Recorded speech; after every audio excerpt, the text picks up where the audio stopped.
요한복음 10장 11절입니다. 어떤 병자가 있으니 마리아와 그 자매 마르다의 마을 베다니에 사는 나사로라 말씀합니다. 마르다, 오늘은 마르다에 관한 말씀입니다. 마르다는 마리아의 언니이고 죽었다가 다시 살아난 나사로의 누이입니다. 그들은 베다니에 살았습니다. 예루살렘에서 약 3km 정도 떨어져 있는 작은 마을이지요. 그들은 주님을 사랑했습니다. 또 주님의 사랑을 한 몸에 받았죠. 요한복음 11장 5절에 예수께서 본래 마르다와 그 동생 나사로를 사랑하시더니 말씀합니다. 그래서 이 가정이 자주 찾아갔고 거기서 쉬기도 했습니다. 그녀는 예수님께서 오실 때마다 섬기기 위해 열심히 일했지요. 그러나 마리아는 예수님의 말씀을 듣느라 꼼짝 않고 있었습니다. 누가복음 10장 39절 40절에 말씀합니다. 그에게 마리아라는 동생이 있어 죄발치 앉아 그의 말씀을 듣더니 마르다는 준비하는 일이 많아 마음이 분주한지라 예수께 나아가 이르되 주여 내 동생이 나 혼자 일하게 두는 것을 생각지 아니하시나이까 그를 명하사 나를 도와주라 하소서 이렇게 말씀하지요. 마르다는 마음이 급했지요. 그래서 마리아도 자기를 거들게 해달라고 예수님께 부탁한 것입니다. 그런데 주님은 도리어 마르다를 책망합니다. 10장 41절 42절 말씀하죠. 주께서 대답하여 이르시되 마르다야 마르다야 내가 많은 일로 염려하고 근심하나 몇 가지만 하든지 혹 한 가지만이라도 족하니라. 마리아는 이 좋은 편을 가까이 있으니 빼앗기지 아니하리라 하시니라 이렇게 말씀하죠. 주님은 열심히 일하는 마르다를 책망한 것이 아닙니다. 말씀 듣는 중요한 일을 제쳐두고 일하는 것에 전념한 것 때문에 그렇지. 우선순위를 이야기하시는 것입니다. 이처럼 우리도 선택을 잘 해야 합니다. A도 좋고 B도 좋다면 무엇이 하나님을 더 기쁘시게 하는지 잘 살피고 그 뜻을 따라야만 하죠. 그 중에서도 가장 중요한 것은 하나님의 말씀입니다. 다른 것은 다 사라지지만 말씀은 시들지 않고 영원히 유효하기 때문에 그렇습니다. 풀은 마르고 꽃은 마르나 꽃은 시드나 우리 하나님의 말씀은 영원히 서리라 하라. 이사야서 40장 8절에 말씀합니다. 하나님의 말씀, 이 말씀이 가장 중요합니다. 이것을 잊지만은 믿지 말아야 합니다. 우리에게는 잔치가 많습니다. 생일잔치, 결혼잔치, 승진잔치, 환영잔치 이런 만천하는 잔치가 많죠. 우리에게는 잔치가 많습니다. 생일잔치, 결혼잔치, 승진잔치, 환영잔치 등 많습니다. 이 모든 잔치의 주인공이 누구일까? 예수님입니다. 생일잔치를 한다고 한번 생각해 보십시오. 그 생일의 주인이 누구입니까? 생일 주인공이 잔치의 주인공이 아닙니다. 요즘에는 그 낳은 어머니께 감사하기도 합니다. 그보다 더 주인공이 있죠. 그에게 생명을 주신 하나님입니다. 결혼잔치도 마찬가지죠. 결혼식의 꽃은 신부가 아닙니다. 결혼식의 주체는 아버지가 아닙니다. 짝을 맺어주신 하나님이어야 하죠. 승진잔치도 마찬가지입니다. 승진한 사람이 아닙니다. 승진이 내 능력으로 된 것이 아니라 하나님의 도우심과 그 은혜로 된 것이지요. 그렇다면 승진하게 하신 하나님이 주인공이 되어야 하지요. 너희가 먹든지 마시든지 무엇을 하든지 하나님의 영광을 위하여 하라 라고 하신 고린도전서의 말씀을 기억해야 됩니다. 무슨 잔치를 하든 하나님을 높이고 주께 영광이 되는 잔치가 되도록 해야 하지요. 이 가정의 잔치는 주님께 초점이 맞춰져 있습니다. 마리아는 향유를 주께 먹고 자기 머리털로 발을 씻겨드렸습니다. 마르다는 열심히 주님이 되실 음식을 만들었지요. 여러분 어떻게 하든 주님을 가장 높여야만 합니다. 그러면 무엇이 주님을 높이는 일일까? 주님께 좋은 선물을 드리는 것? 주님께 맛있는 음식을 만드는 것? 주님께 좋은 옷을 입혀드리는 것? 아니죠. 주의 말씀을 듣는 것입니다. 그 말씀에 순종하는 것이죠. 마리아는 이 편을 택한 것입니다. 마르다는 차선책을 선택한 것이죠. 무엇이 가장 중요한지 늘 생각해야 됩니다. 그리고 하나님이 기뻐하시는 그것을 최우선으로 해야죠. 그 중에서도 하나님이 가장 기쁘시게 하는 것이 주의 말씀을 듣는 것이고 그에 순종하는 것인 줄 여러분 믿으시길 바랍니다. 마리아와 마르다가 이렇게 주님을 섬기고 사랑했는데도 그 가정에 어려움이 찾아옵니다.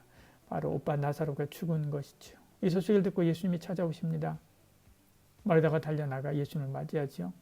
요한복음 11장 20절 21절을 말씀합니다. 마르다는 예수께서 오신다는 말을 듣고 나가 맞이하되 마리아는 집에 앉았더라. 마르다가 예수께 여짜오되 주여 여기 계셨더라면 내 오라버니가 죽지 아니하였겠나이다. 그러면서 이제라도 주님께서 기도하시면 살아날 줄 믿는다라고 22절에 말합니다. 주님은 나사로가 살아날 것이다 라고 23절에 대답하시죠. 그러자 마르다는 부활 때에 다시 살아날 것이다 라고 일반적인 대답을 합니다. 24절이지요. 마르다는 지금 다시 사는 것을 믿지 않고 있는 것이죠. 그래서 예수님은 내가 부활이니까 날 믿는 자는 죽어도 살고 살아서 믿는 자는 영원히 죽지 않는다라고 말씀합니다. 25절이죠. 예수께서 이르시되 나는 부활이요 생명이니 나를 믿는 자는 죽어도 살겠고 이렇게 말씀합니다. 마르다는 나사로의 부활이 먼 미래의 일로 생각했는데 사실은 지금 그런 일이 일어난다라고 말씀하는 것이죠. 그리고 내가 이것을 믿느냐라고 묻습니다. 요한복음 11장 26절에 무릇 살아서 나를 믿는 자는 영원히 죽지 아니하리니 네가 이것을 내가 믿느냐? 마르다는 믿는다라고 고백하죠. 그리고 확실한 신앙 고백을 합니다. 주여 그러하이다. 주는 그리스도시요 세상에 오시는 하나님의 아들이신 줄 내가 믿나이다. 27절입니다. 그 결과 믿음대로 나사로가 살아났습니다. 무덤을 열고 걸어 나온 것이지요. 마르다의 신앙은 점점 성장합니다.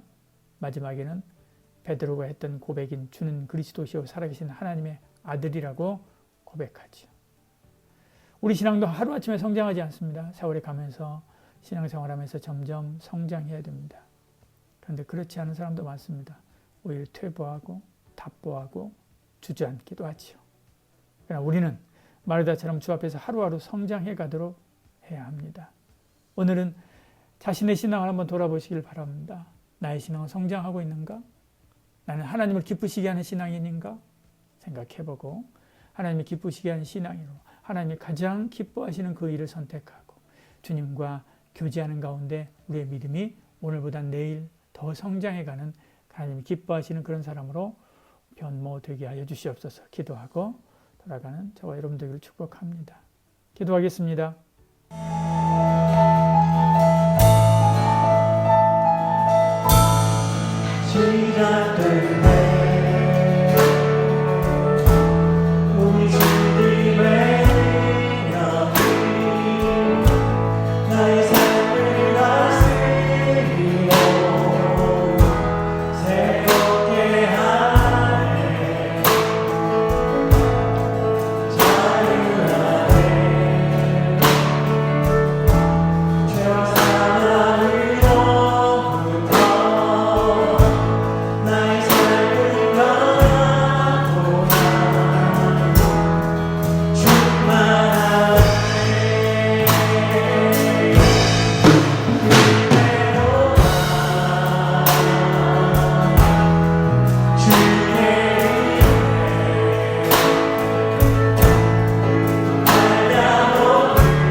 Yeah.